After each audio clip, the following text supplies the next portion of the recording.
Mindful Life Practice community. Hello yogis, today our yin practice is themed around the intention of tapas. Tapas means commitment. We'll be holding our poses for 3 minutes at a time, getting a deep stretch for the tissues and the ligaments. Let's start our practice in a seated, cross-legged position. So let's start our practice in a seated position on our yoga mat.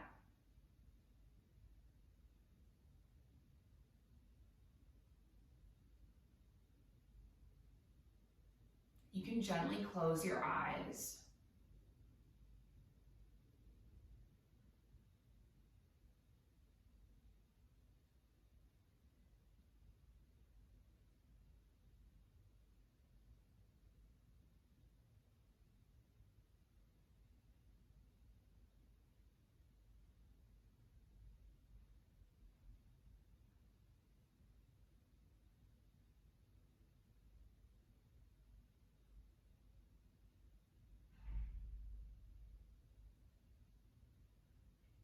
So just find and feel your breath.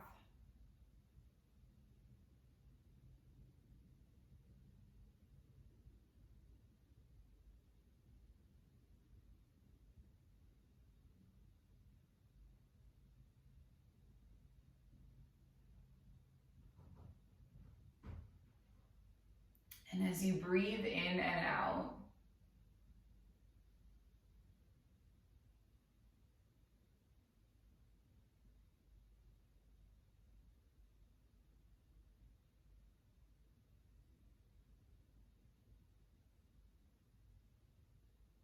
can you allow the breath to bring you into this moment?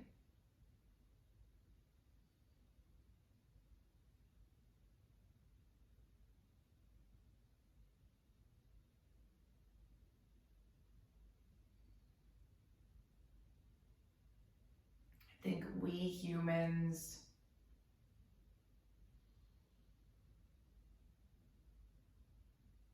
tend to live in our thoughts that are in the future, which can make us anxious, or live in our thoughts in the past, which can make us a bit more depressed.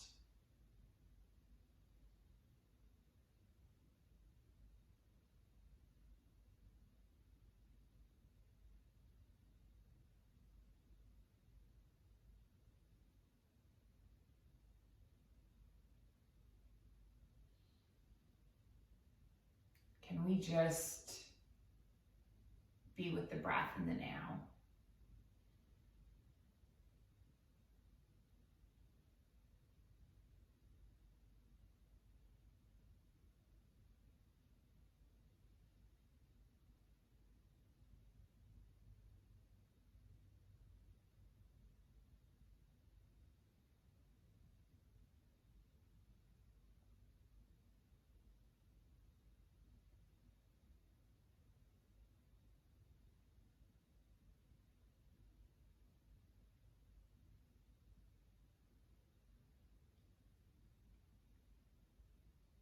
So our intention this morning is tapas.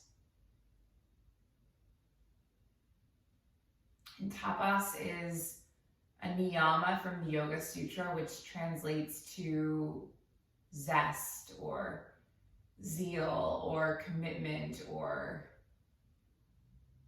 almost like a fire to keep showing up.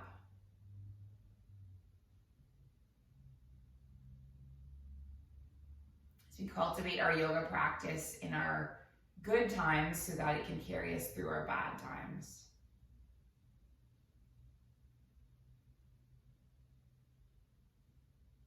So your intention might revolve around that commitment or something else.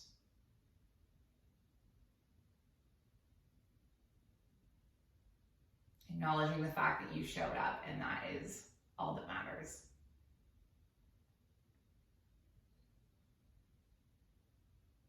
And now let's just warm up slightly through our spine.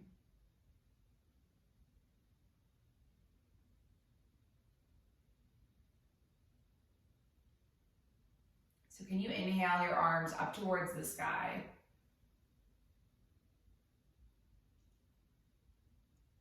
Land your right palm, stretch over to the left.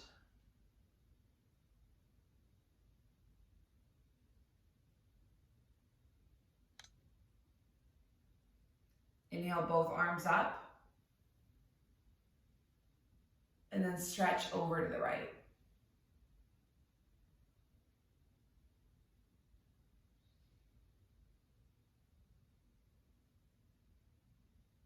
Inhale with both arms up. Come into a spinal twist so your left palm can be on your right thigh, your right palm behind the body.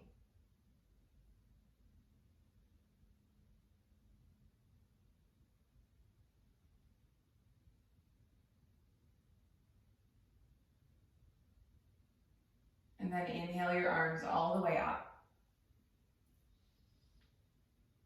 Rotate the opposite way.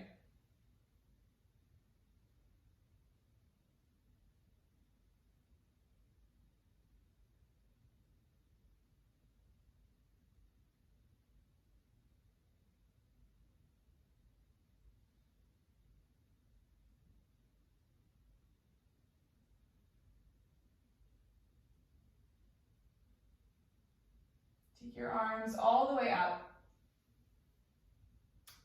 And then can you just draw your palms through heart center? Now we're going to place the palms on the hips and then just do some circles around, just warming up through the spine.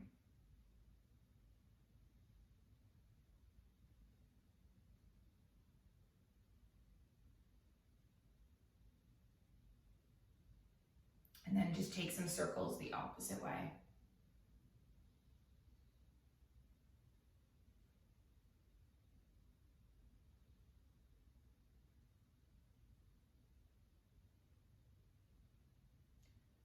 And then eventually coming all the way through center.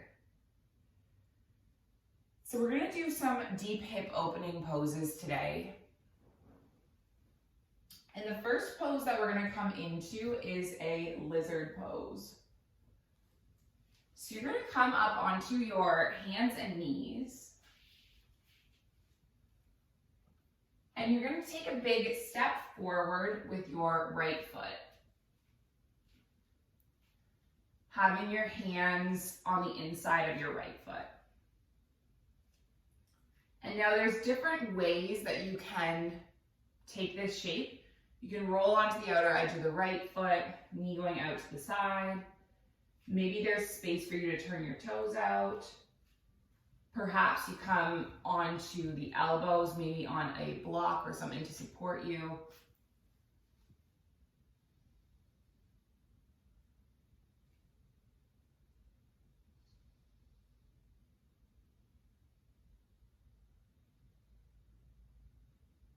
Know that we're going to be here for 3 minutes, so you want it to be sustainable.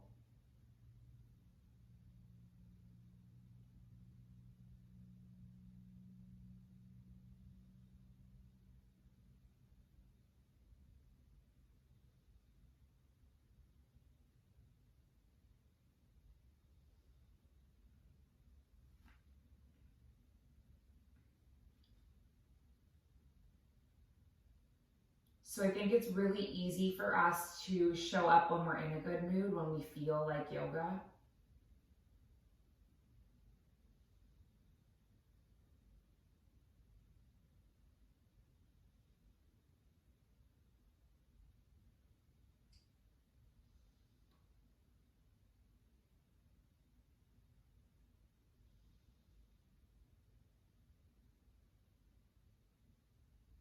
The hardest thing is to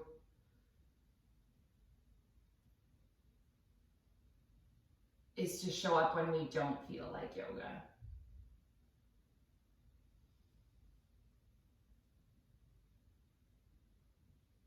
When we're tired.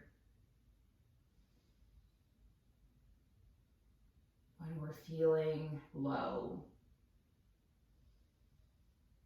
When we're feeling emotional. Often these are the times when we shy away from yoga or we don't show up. But that's actually when it will benefit and serve us the most.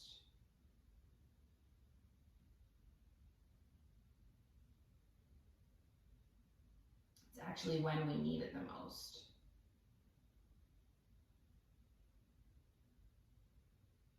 And if we fall off this spiritual wagon at the first time of struggle, then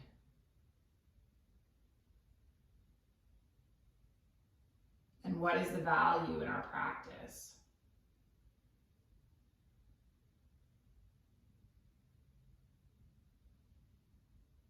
Stay here for just a few more breaths.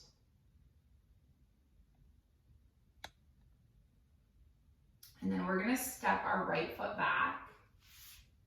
And then we'll give ourselves a moment just to come forward into a little child's pose, resting the forehead.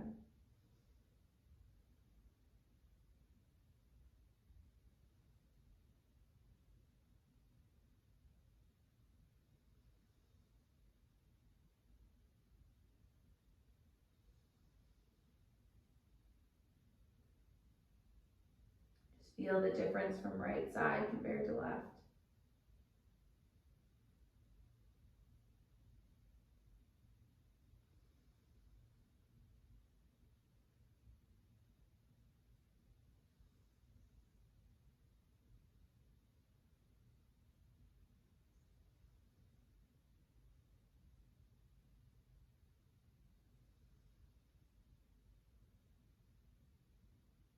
Then we'll come forward the opposite way. So coming all the way back up onto your hands and knees, leaving your right knee where it is, taking a big step forward with your left foot.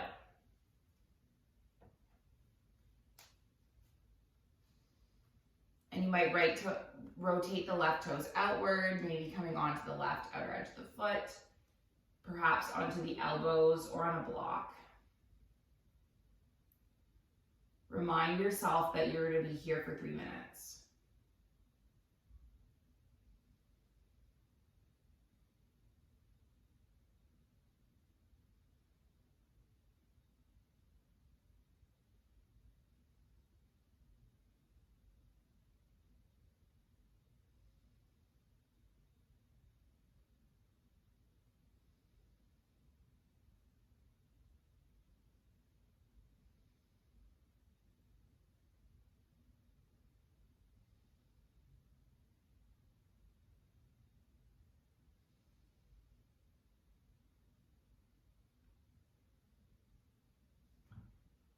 So I know I myself have had this on and off relationship with yoga.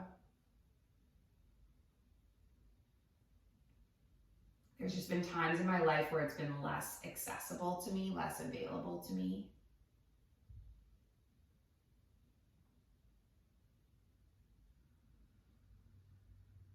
When I was 23, I moved to the country Kuwait, and for the first year, there wasn't any yoga for me. I couldn't drive there. I couldn't find a community to keep me accountable and committed. And that was one of the years where my mental health struggled the most.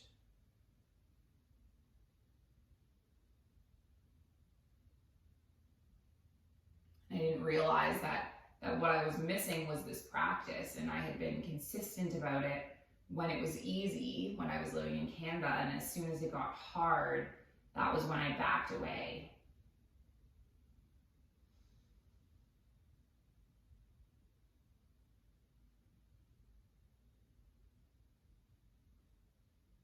What is the value in it for you?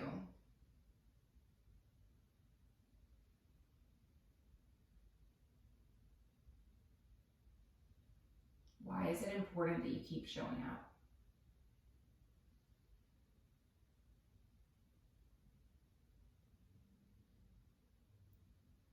Can you take a few more breaths? We're almost done.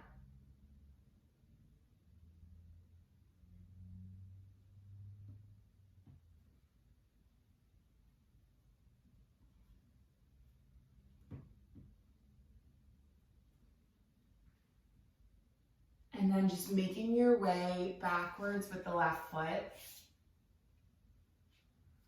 And then stepping all the way back into a child's pose again, resting the forehead.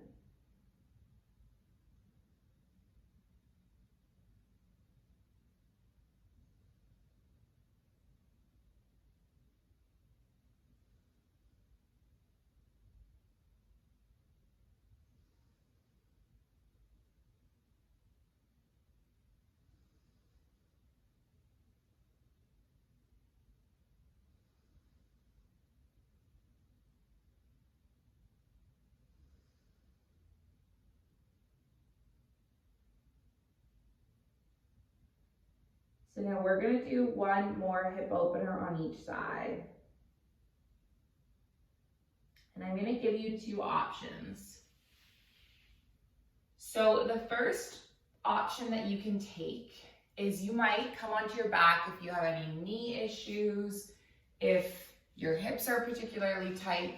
You might lie down on your back and then cross your right ankle onto your left thigh, flexing your right toes, pushing your right palm into your right thigh, and then just staying here. Or lifting off with the foot, interlacing on the thigh or the shin.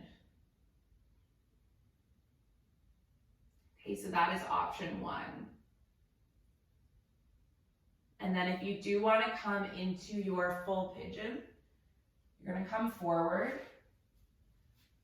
lay your right shin across the width of the mat, lengthen your left leg behind you, and then come forward onto your elbows. So there's different ways you can prop yourself up. You can have a block or a bolster underneath your right bottom, or it might be flat on the mat.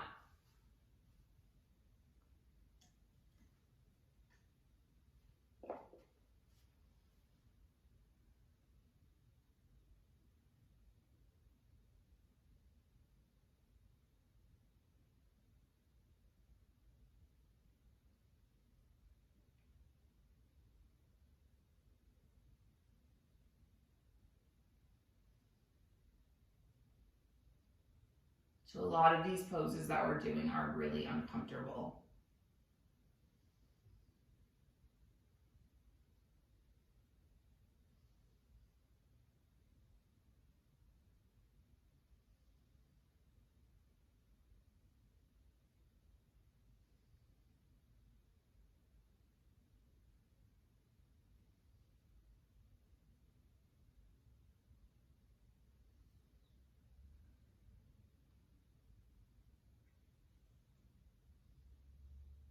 We're holding them for a really long period of time.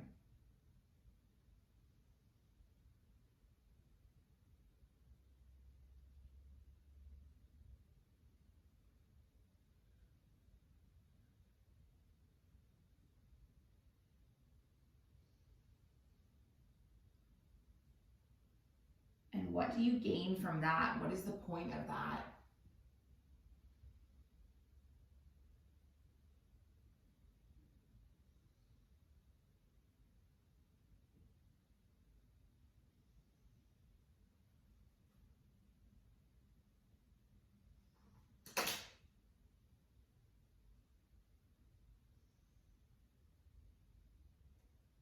I mean, apart from the physical benefits.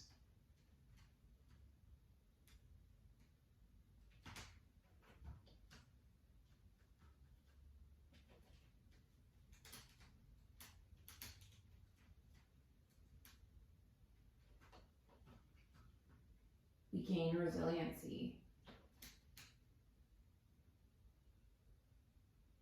When we realize that we can push through hard things, we can sustain, we can stay the course.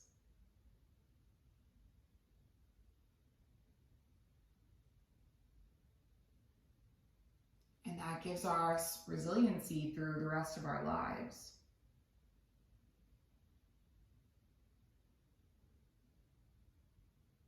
Right? Any mountain we climb, any hill we climb in this practice,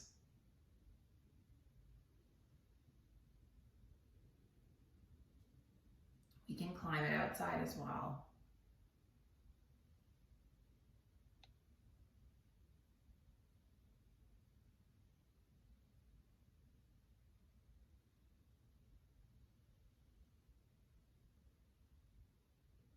Take a few more breaths.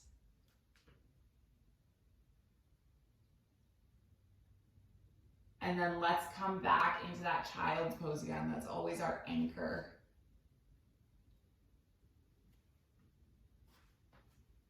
So lifting all the way up. Just stepping the right knee back, and then maybe you come all the way back into a child's pose and just rest your forehead and rest your arms.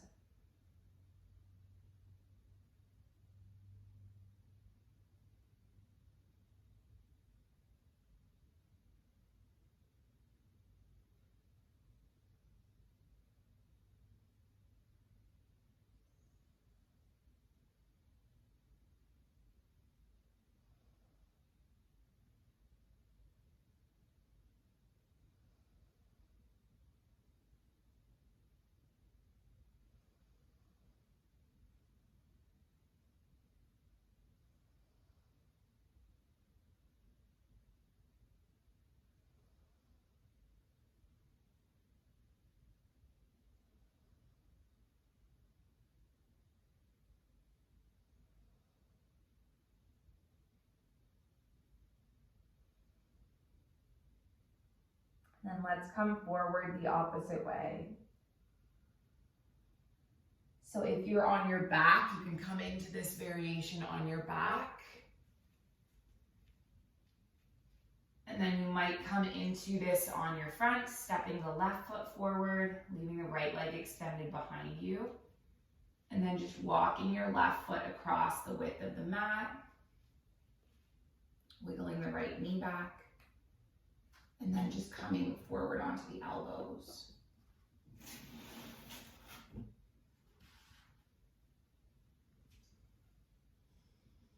Knowing that we're going to be here for the last 3 minutes before we stretch into our final resting pose.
Just about 5 breaths longer.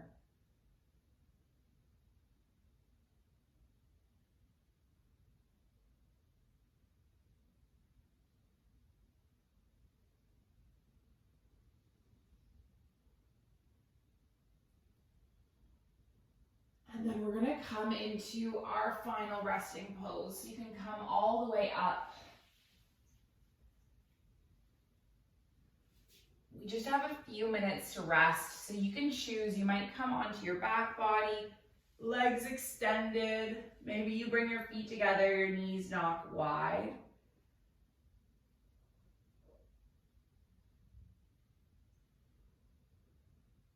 If you like, you might come up to a seated shape. Really, it's just any pose that will support you for the next minute or two as you kind of process your practice.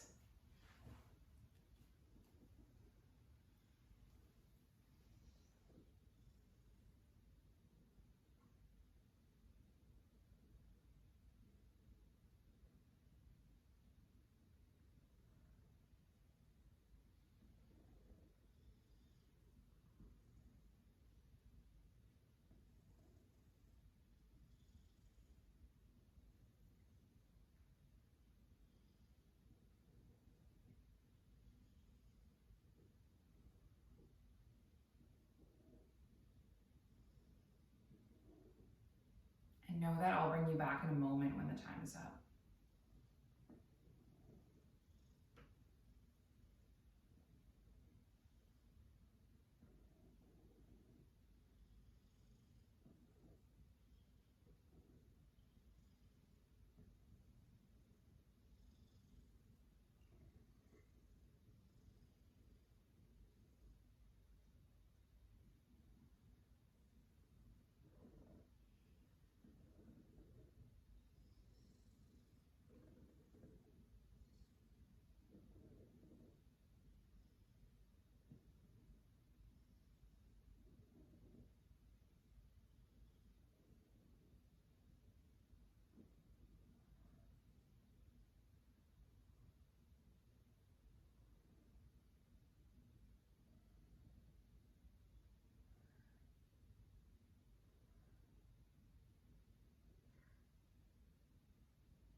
Ishkavamabu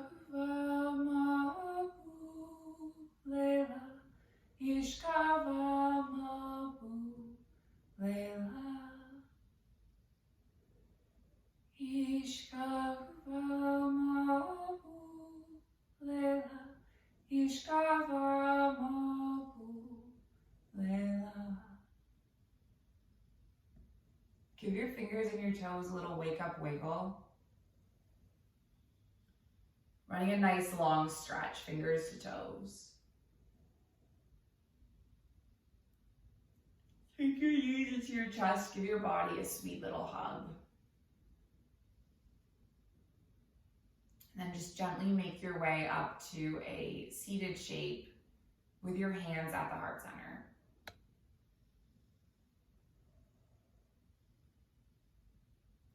Closing with the intention. It's that our practice remain steady and our efforts continuous, and our yoga serves and benefits not just ourselves, but all beings everywhere. And so we're going to finish with an Om, and we're going to inhale and exhale.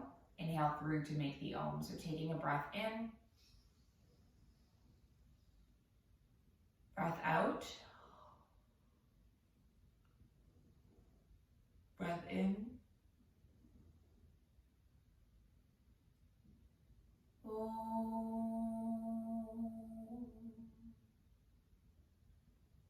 Thank you so much for joining. Have a wonderful rest of your day or evening. Light in me, it's season, it honors the light in you. Namaste.